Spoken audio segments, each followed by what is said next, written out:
Hello and welcome to Copilot Personalization. My name's Jeff, I'm glad you're here. Let's just jump right in. In this short video, we'll see how we can personalize Copilot in Excel. Let's go right to the first exercise, exercise 1. Let's say we wanted to create some standing rules so that whenever we invoke Copilot in Excel, it follows those rules. Let's see how we can do this inside of Copilot. We open Copilot and we click Settings and Personalization. And as you can see, this is where we can add details about how you'd like Copilot to tailor its responses and work in Excel. So these would be our standing rules. For example, don't merge cells. Format numbers as whole numbers with thousand separator and no currency symbol.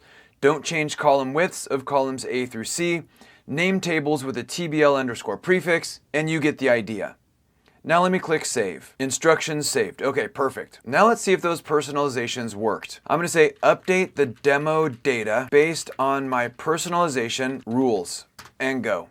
And I'll speed this up. Okay, and here it's done. The result, it updated the demo data per your rules. What I built, converted the range into a table, formatted the amount column as whole numbers with thousand separator and no currency symbol, did not merge cells, or intentionally change column widths of A through C.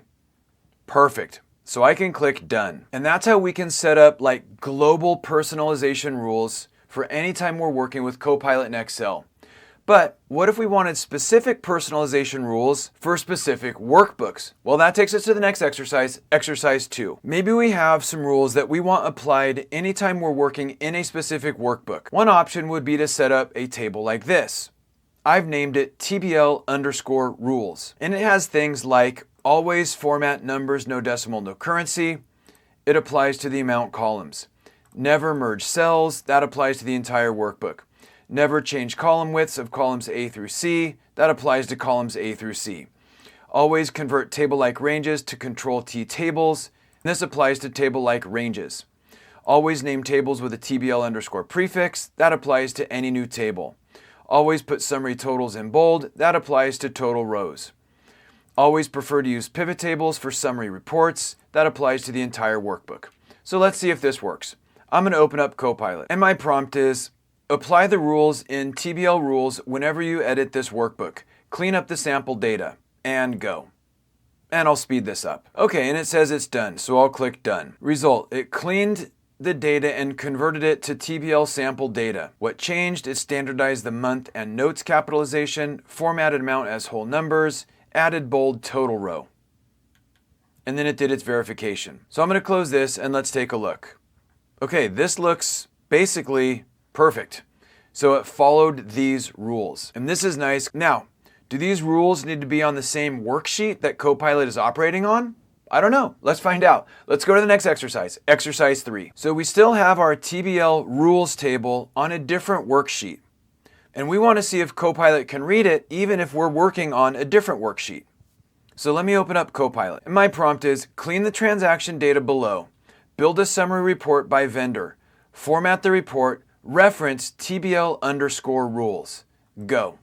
And I'll speed this up. Okay, and it says done. So I'll click done and let's take a look at the results. So it cleaned up this data range, converted it to a table, applied the right format, that's good. And then it put my report over here. It looks like it built my report and it used a table, not a pivot table. So what I'm gonna do is I'm gonna undo this, good. And I'm gonna come back to my rules. And I'll just spell this out, pivot tables for summary reports. And I'm also going to add a new rule. Always put summary reports below the data it summarizes. And that'll apply to the entire workbook. Now let's go back over here and let's get Copilot back. And once again, our prompt is clean the transaction data below, build a summary report by vendor, format the report, reference TBL underscore rules, and go. And I'll speed this up. Okay, and it's done, so let me click done. And let's close this. All right. So all this looks cleaned up based on my rules, that's fine. Now the report is under the data, which I like, but once again, this is not using a pivot table. So I'm going to use some stronger language. First of all, let me undo all this. Let's go back over here, and I'm not going to say prefer to use pivot tables. I'm going to say always use pivot tables to create summary reports. Okay, let's go back over here. Hopefully third time's a charm. Let's go back to Copilot. Let's paste and go. and I'll speed this up. Okay, now it says done, so I'll click done. And let's close this. All right, my table looks good. I have my report under the table, that's good. And this time we actually used a pivot table. Yay!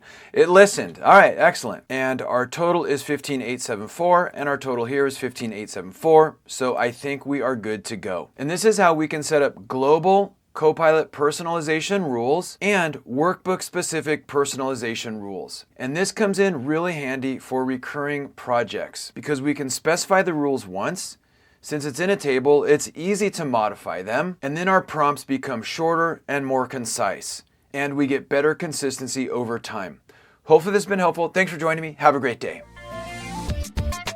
This video is a production of Excel University.